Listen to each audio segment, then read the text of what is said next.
लोकतंत्र में सर्वोच्च कौन? जनता, चुनी हुई सरकार, राष्ट्रपति, या फिर वो संस्था जो अपने ही बनाए नियमों की व्याख्या खुद करती है? भारत का सर्वोच्च न्यायालय एक ऐसी संस्था जिसे संविधान ने संविधान की रक्षा के लिए बनाया था, लेकिन क्या आज वही संस्था संविधान से ऊपर हो गई है? भारत के सुप्रीम कोर्ट के पास कुछ ऐसे अधिकार हैं जो न प्रधानमंत्री के पास है, न राष्ट्रपति के पास और न ही संसद के पास। Contempt of court. अगर आपने सवाल भी पूछा तो कोर्ट कह सकती है कि आपकी बात कोर्ट की अवमानना है। Self appointed powers. कोर्ट खुद ही तय करता है कि क्या केस लेगा, कब लेगा और किस प्राथमिकता पर लेगा। Collegium system. जज खुद ही जज नियुक्त करते हैं, न जनता की राय, न संसद की भूमिका। Judicial overreach. नीतियां जो संसद और कार्यपालिका के लिए होती हैं, अब अदालतें तय कर रही हैं। कुछ मामलों पर कोर्ट आधी रात को खुलता है, जैसे याकूब मेनन की फांसी। लेकिन हेड स्पीच, मॉब लिंचिंग या मानहानि कानून जैसे मामलों में चुप्पी। क्या अदालत अब चुन चुन कर संवेदनशील हो रही है? किसी ने सच ही कहा है। Silence of the judiciary in times of injustice is not neutrality, it is complicity. जब कोर्ट सरकार की नीतियों पर फैसले देने लगे, पर्यावरण पर बैन लगाने लगे, तो ये संवैधानिक दायरे से बाहर नहीं जाता? क्या सुप्रीम कोर्ट अब नीति बनाएगा या कानून की व्याख्या करेगा? उदाहरण के लिए, दिल्ली में पटाखों पर बैन। क्या आपको पता है, प्रधानमंत्री, जो देश की जनता के करोड़ों वोट से चुना जाता है, वो कोर्ट के सामने सिर्फ एक पक्षकार है। राष्ट्रपति, जो संविधान का रक्षक माना जाता है, उसे भी सुप्रीम कोर्ट निर्देश दे सकता है। और संसद, जो देश की नीतियां बनाती है, उसके बनाए कानूनों को सुप्रीम कोर्ट रद्द कर सकता है, बिना किसी जनमत के। और जब सवाल उठता है जवाबदेही का, सुप्रीम कोर्ट के जजों पर कोई एफआईआर नहीं हो सकती बिना राष्ट्रपति की अनुमति के। सीबीआई, ईडी, पुलिस, सब पावरलेस जब बात आती है सुप्रीम कोर्ट के किसी जज की जांच की। हाल ही में एक हाई कोर्ट जज के घर में आग लगी और करोड़ों की नकदी मिली, लेकिन क्या हुआ उसके बाद? क्या ये न्यायपालिका की स्वतंत्रता है या एक अत्याचार रहित निरंकुश सत्ता? क्या ये लोकतंत्र का चेक एंड बैलेंस है या फिर सुप्रीम पावर विदाउट अकाउंटेबिलिटी? हमारा सवाल सीधा है। जब जनता से चुनी हुई सरकार जवाबदेह है, जब राष्ट्रपति भी संसद से बंधा है, तो फिर सुप्रीम कोर्ट के जज किसे जवाब देंगे? संविधान के रखवाले क्या आज खुद संविधान से ऊपर हो चुके हैं? वर्तमान का बहुत जरूरी और समयोचित सवाल है।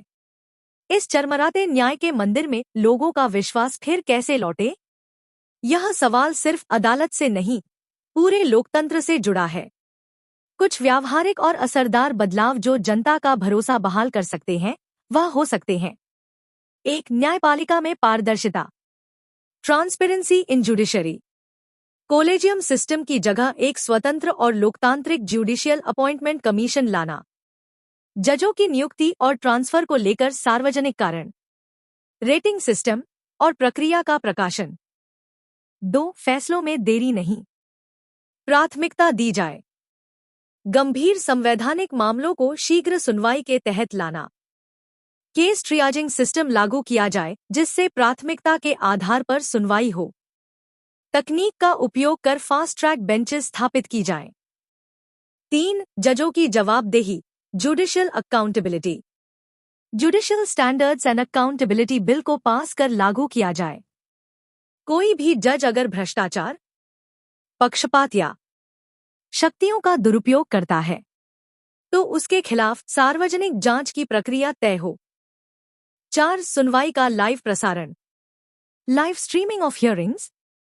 सुप्रीम कोर्ट ने इसे शुरू किया है, पर सभी संवेदनशील और जनहित के मामलों को इसमें शामिल किया जाए। इससे जनता को प्रक्रिया पर सीधी नजर मिलेगी। 5, जन सरोकार के मामलों में निष्पक्षता, non selective judicial action. Court को सभी वर्गों, राजनीतिक दलों और नागरिकों के लिए एक समान संवेदनशीलता दिखानी चाहिए। सिर्फ हाई प्रोफाइल केस नहीं, आम जनता के केस भी प्राथमिकता पाएं। 6. मीडिया और न्याय का रिश्ता तय हो। मीडिया ट्रायल से कोर्ट की निष्पक्षता प्रभावित होती है। सुप्रीम कोर्ट को निर्देश और गाइडलाइन जारी करनी चाहिए कि कैसे मामलों को मीडिया में रिपोर्ट किया जाए। 7. न्यायपालिका में विविधता और समावेशन। जजों में जाति, वर्ग, लिंग और क्षेत्रीय प्रतिनिधित्व को बढ़ावा देना। इससे न्यायपालिका जमीनी हकीकत को बेहतर समझ पाएगी। 8. आम नागरिक के लिए पहुंच। न्याय तक पहुंच को सरल और किफायती बनाना। Free legal aid, local courts और ऑनलाइन रिड्रेसल सिस्टम्स का विस्तार करना। न्याय का मंदिर टूटा नहीं है, पर इसकी दीवारों में दरारें हैं। इन दरारों को भरना अब सिर्फ अदालत का काम नहीं, ये हमारी भी जिम्मेदारी है। कोलेजियम नहीं, पारदर्शिता चाहिए। सत्ता से दूर, संविधान के करीब न्याय चाहिए। जवाबदेही से ही विश्वास लौटेगा। अब वक्त है कि हम सिर्फ दर्शक न बने, सवाल पूछें, बदलाव मांगे। याचिका दायर करें, आरटीआई डालें, जजों की पारदर्शिता पर चर्चा करें, क्योंकि ये सिर्फ एक इमारत नहीं, ये हमारी आखिरी उम्मीद है। दोस्तों, हम आशा करते हैं कि आपको हमारी यह प्रस्तुति पसंद आई होगी। आपका क्या कहना है इस विषय में हमें कमेंट करके बताएं। ऐसी और वीडियोस के लिए हमें लाइक, शेयर और सब्सक्राइब अवश्य करें। धन्यवाद।